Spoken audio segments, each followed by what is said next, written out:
Good evening friends. चलिए आज की क्लास में हम पढ़ने वाले हैं सेट्स थियरी। ठीक है, सेट्स मीन्स जिसको आप हिंदी में समुच्चय बोलते हैं, सेट्स के बारे में पढ़ने वाले हैं। ये कुछ टर्म्स दिया हुआ है जो सेट्स में यूज किए जाते हैं। पहले इनको आप अच्छे से देखते हैं। पहले सेट है क्या? तो सेट है कलेक्शंस ऑफ एलिमेंट या collections of well defined element. ये क्या होता है? सेट एक कलेक्शंस होता है जिसमें क्या एलिमेंट होते हैं? वेल डिफाइंड होते हैं। जैसे मान लीजिए हमने एक सेट लिखा A इक्वल टू कुछ एलिमेंट्स हमने लिख दिए। जैसे A हमारा जो है वो वावेल का एक सेट है, तो इसमें हमने लिख दिया A E I O U। इस तरीके से हमने लिख दिया, तो ये जनरली क्या हो गया? एक सेट हो गया। तो अब इसके बारे में देखिए, जब भी हम सेट लिखते हैं तो ये जो हमारा रहता है कैपिटल लेटर में, ये किसका सेट है? तो मान लीजिए हमने एक बावेल का सेट लिखा, तो ये कैपिटल लेटर में, और इसके जो एलिमेंट होते हैं ये हमेशा स्मॉल लेटर में होते हैं। ठीक है, अब ये चीज़ हो गया। अभी हम इसको क्या बोलेंगे?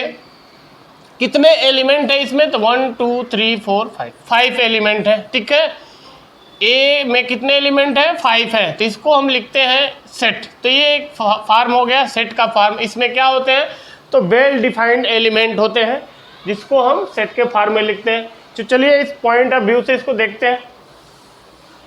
फर्स्ट इसमें आता है यूनिवर्सल सेट। तो यूनिवर्सल सेट क्या होता है? जैसे मान लीजिए हमने एक सेट ले लिया जिससे सब जुड़े हुए हैं। ठीक है, या जनरली इसको क्या है, ये एक बड़ा सेट होगा जिसमें सब लिंक करते होते हैं। जैसे मान लीजिए हमने ले लिया एक यूनिवर्सल सेट 1 2 3 4 5 6 7 8। ठीक है, अच्छे से थोड़ा देखिएगा, वीडियो पे लास्ट तक बने रहिए। और U इक्वल टू हमने क्या लिखा है? यूनिवर्सल सेट लिखा है जिसमें 1 2 3 4 5 6 7 8। अब ये क्या है? जनरली नेचुरल नंबर का एक सेट है जिसमें 8 एलिमेंट है। ठीक है, अब पॉइंट पे आ गए। फर्स्ट हमारा आता है बिलोंग। बिलोंग मीन्स अभी हम बात करते हैं 1 का, तो 1 जो हमारा किससे बिलोंग करता है? तो 1 बिलोंग टू U, है ना जी। हमारा जो एलिमेंट 1 है वो किससे बिलोंगिंग करता है? U से। तो ये हो गया आपको पहला, तो आपको यूनिवर्सल सेट क्लियर हो गया। यूनिवर्सल सेट मीन्स एक सेट जनरली होता है जिसमें अदर एलिमेंट्स या जो भी अदर सेट आते हैं। जैसे मान लीजिए अगर आपको ऐसे लिखना है, एक यूनिवर्सल सेट हो गया। दूसरा हमने एक सेट लिखा A का। A के सेट में क्या है? तो 1 2 4 ऐसे हमने लिख दिया 5 तक। ऐसे एक B का सेट लिखा, तो B के सेट में क्या है? तो B के सेट में हमारे जो एलिमेंट है हमने लिख दिया 5 के बाद 6 7 8। ठीक है, इस तरीके का हमने सेट लिख दिया B का 6 7 8। 5 भी लिख लीजिए, 4 5 7। ठीक है, इसको अच्छे से देखें। हमने एक लिख लिया U एक यूनिवर्सल सेट है जिसमें एलिमेंट कितने? टोटल 8 एलिमेंट है। एक दूसरा सेट हमने लिखा A का जिसमें 4 एलिमेंट्स हैं, और एक अनदर सेट है B जिसमें 3 एलिमेंट है। अब आइए पॉइंट ऑफ पे। तो फर्स्ट हमारा आता है बिलोंग टू। तो बिलोंग टू कहाँ यूज होता है? तो जैसे इसमें से देखेंगे तो एलिमेंट किससे बिलोंग करता है? तो ये सेट से। जैसे 1 is the element of A, 1 is the element of A। ये सेट किसका है? A का है, और 1 क्या है? A का एलिमेंट है, तो इसको लिख सकते हैं 1 बिलोंग्स टू A। ठीक है, अब दूसरा बात आता है यहाँ पे not belong to. Not belong to mean अगर लिखा जाए 4, तो 4 किसका है?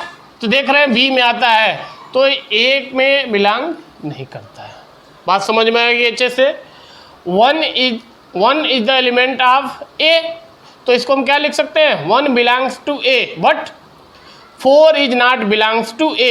4 जो हमारा है, सॉरी इसमें भी 4 है, 7 लिख लीजिए 7। ठीक है, बात करते हैं 7 की। तो 7 देख रहे हैं, 7 जो हमारा है A में नहीं है। ये किस में बिलोंग करता है? B में। तो 7 A का एलिमेंट नहीं है। चलिए दोनों क्लियर हो गया। अब हम देखते हैं यूनियन को। यूनियन क्या होता है जनरली? तो जैसे मान लीजिए आप एक यूनियन बना रहे हैं, तो यूनियन में क्या होगा? लोगों का एक सेट होगा, उसमें बहुत सारे लोग होंगे। तो पहले तो इसको हम फिगर से समझते हैं, ठीक है। इसको हम एक फिगर ड्रा करते हैं। ये फिगर काफ़ी इंपॉर्टेंट रहता है, इस फिगर को अच्छे से देखिए।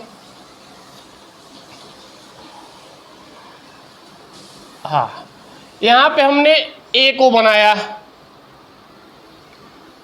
ए, ठीक है।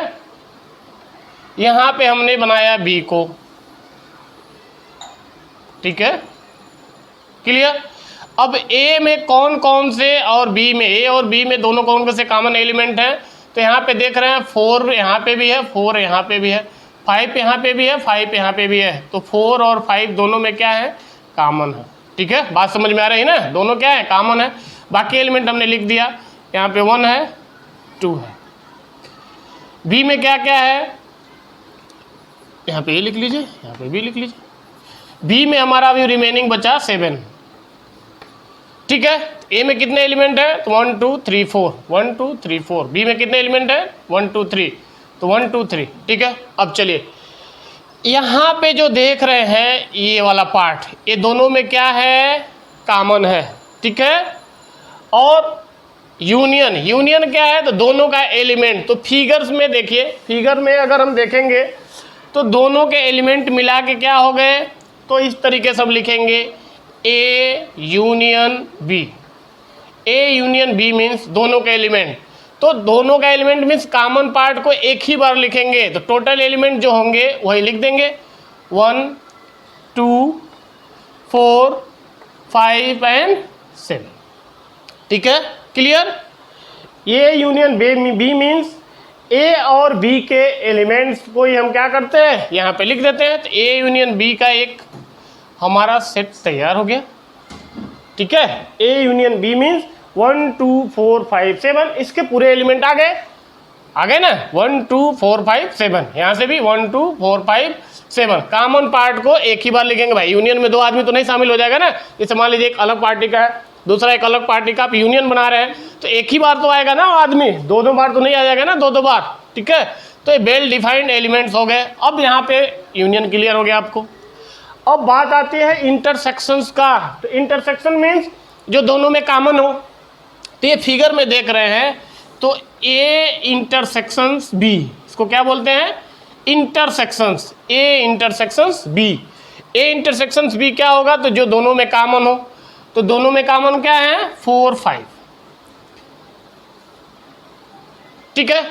तो ये ए यूनियन बी और A intersection B. Intersection means जो दोनों में कॉमन हो, यूनियन मीन्स दोनों के मेंबर, ठीक है। तो ये दोनों पॉइंट क्लियर हो गया। ये जो पॉइंट आपके दिए हुए हैं इससे रिलेटेड काफ़ी क्वेश्चंस आते हैं, इसको अच्छे से देख लीजिए। तो यूनियन क्लियर हो गया, इंटरसेक्शन क्लियर हो गया। अब बात आती है सबसेट का, ठीक है। अब फिगर को क्लियर करते हैं। सबसेट क्या है, जैसे मान लीजिए एक छोटा ग्रुप है, ठीक है। एक मान लीजिए छोटा ग्रुप है और एक बहुत बड़ा ग्रुप है। छोटा ग्रुप जो है इसके बड़े ग्रुप के अंदर में आ जाता है। तो छोटा ग्रुप क्या होगा, इसका सबसेट होगा बड़े ग्रुप का, ठीक है। जैसे आप इंडिया में रहते हैं, तो इंडिया में मीन्स आप इंडियन हैं, इंडिया में रहते तो आप क्या हो गए, इंडियन है। तो इंडियन का एक सेट हो गया, ठीक है। अब बात आती है स्टेट का। तो मान लीजिए आप महाराष्ट्र के हैं, गुजरात के हैं, ठीक है, यूपी। तो ये जो हमारा स्टेट आ गया वो क्या हो गया, इंडिया का सबसेट हो गया, ठीक है।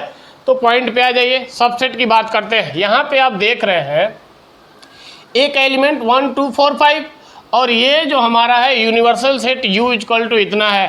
तो ये जो ए का एलिमेंट टोटल है वो यूनिवर्सल सेट में है। तो इसको हम क्या बोलेंगे, A is the subset of U. बात समझ में आई, A is the subset of U. जो हमारा ए का सेट है वो यूनियन से जो हमारा यूनिवर्सल सेट है उसी के एलिमेंट है ना सब के सब। इसको हम लिख सकते हैं A is the subset of U, ठीक है, clear. And B is also subset of U, ठीक है ना, क्लियर हो गया। अब दूसरी बात आती है, अब ऐसा नहीं कि हम लिख देंगे u is the subset of A, ये क्या हो जाएगा, रॉन्ग हो जाएगा। u a का सबसेट नहीं है, ठीक है। सबसेट मीन्स पार्ट होता है। जो ए है वो किसका पार्ट है, तो ये हमारा यूनिवर्सल सेट का ही ये पार्ट है। बी भी क्या है, तो यूनिवर्सल सेट का ही एक पार्ट है। ठीक है, तो पार्टीशन, आप बड़े से पार्ट को छोटे छोटे टुकड़े में डिवाइड कर रहे हैं, तो जो छोटा पार्ट होगा बड़े पार्ट का एक सबसेट होगा। ठीक है, क्लियर, तो ये पॉइंट क्लियर। अनदर है phi. Phi means empty set. Empty set means, अब देखिए बात करते हैं यहाँ पे, जैसे मान लीजिए आपका एक यूनिवर्सल सेट है, अब रहने दीजिए। अब A इजकल टू, मान लीजिए हमने एक सेट लिखा जिसे में एलिमेंट हैं 2 4 5 एंड B एक अनदर सेट लिखा जिसमें एलिमेंट हैं 6 7 8। हाँ जी, दो सेट हमने लिख दिया। अब अगर हमको लिखना हो A intersections B, A intersections B क्या शो करता है, A इंटरसेक्शन B मीन्स जो दोनों में कॉमन हो। तो यहाँ पे कुछ कॉमन है क्या, नहीं है। है क्या कॉमन, 2 4 5 यहाँ पे है, 6 7 कोई कॉमन नहीं है। तो कुछ कॉमन नहीं है तो इसको क्या बोलेंगे, तो A intersection B means 5। A intersection B means 5। Otherwise इसको ऐसे भी लिख सकते हैं, A इंटरसेक्शन B मीन्स। पक्का क्लियर हो गया ना बात। तो इंटरसेक्शन में क्या है, कुछ भी नहीं, कोई एलिमेंट इंटरसेक्शन से मिल नहीं रहा है। तो इस तरीके का जो हमारा सेट होता है उसको क्या बोलते हैं, इम्पटी सेट। क्लियर। अब अनदर बात आती है ए डैश का। ए डैश मीन्स कॉम्प्लीमेंट होता है। कॉम्प्लीमेंट मीन्स जैसे यहाँ बात करते हैं हम, ये दो सेट दिया हुआ है, जैसे मान लीजिए हमारा एक यूनिवर्सल सेट U है और यहाँ पे A है, तो ए डैश का मीनिंग क्या होता है, जो ए में न हो। ए डैश मीन्स ऐसे एलिमेंट जो ए सेट में न हो। तो यहाँ पे देख रहे हैं ए सेट में क्या है, 2 4 5 है, तो 2 4 5 है, तो ए डैश का मतलब क्या होगा, जो बाकी रिमेनिंग एलिमेंट बचे हुए हैं वो ए डैश में आ जाएंगे। तो इसमें आ जाएगा 1 3 6 7 8। ठीक है जी, ओके। तो ए डैश में कौन सा एलिमेंट आएगा, जो ए में न हो वही ए डैश में आता है। ठीक है, तो ये फंडा क्लियर हो गया। तो ये आपके जो पॉइंट है, ये आपके क्वेश्चंस में यही बेसिक है। अगर ये आप अच्छे से समझ में पाए तो ये आप इजीली सॉल्व कर सकते हैं। चलिए अब इसी पे डिपेंड फिर से इसको रिपीट कर देते हैं।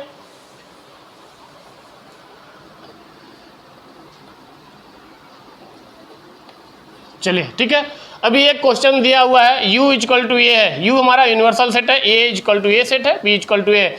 अगर आपसे पूछ लिया A यूनियन B, तो क्या लिखेंगे बच्चों, A यूनियन B मीन्स दोनों के एलिमेंट का सेट। तो A में क्या है, 2 4 5 6, पहले लिख लिया आपने A का 2 4 5 6। अब देख रहे हैं 6 यहाँ पे भी है, तो एक ही बार लिखेंगे। अब बाकी B के एलिमेंट लिख दिया, तो ये हमारा क्या हो गया, A यूनियन B। अगर आपसे पूछा A इंटरसेक्शन B का वैल्यू क्या होगा, तो A इंटरसेक्शन B में क्या कॉमन है, 6 6, तो यहाँ पे लिख देंगे 6। ठीक है, तो यूनियन और इंटरसेक्शन ऐसे निकाल सकते हैं। ठीक है, बाकी आपको ये क्लियर हो ही गया होगा। ठीक है, चलिए उम्मीद करता हूँ कि वीडियो आपको पसंद आया होगा, तो चैनल को ज़रूर सब्सक्राइब कर लें। ठीक है, थैंक्स फॉर वॉचिंग।